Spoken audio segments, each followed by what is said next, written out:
د بدنصیبه جینۍ دا درې نښانۍ چې په کومه ښځې کې په کومه جینۍ کې دا درې نښې نو هغه به ډېره زیاته بدنصیبه وي. ملګرو که چېرته په یوې جینۍ کې دا وي نو د هغه به ټول کور خراب وي صرف د دې وجې نه چې د هغه بدنصیبه وي او د هغه زندګي به ټوله خرابه وي. که به دا درې نښې په چا کې هم وي نو زر ته زر یې ځان نه لرې کوي ملګرو. په دې کې اولنۍ نښه دا ده که نه ملګرو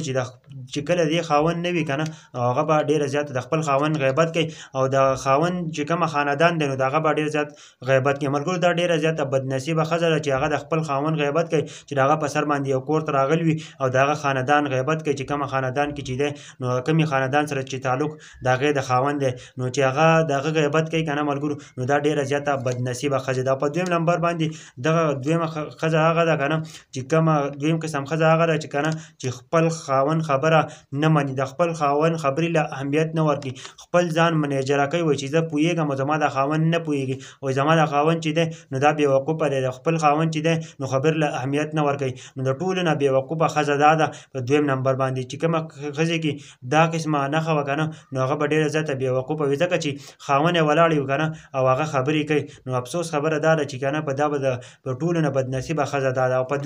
دریم نمبر باندې ښځه دا ده که نه ملګرو چې هغه په معمولي خبرو باندې جنګ کوي په معمولي خبرو باندې شر کوي او په معمولي خبرو باندې دا چغرې وایي. نو په دنیا کې چې دی نو د ټولو نه دا درې قسمه نه دي دا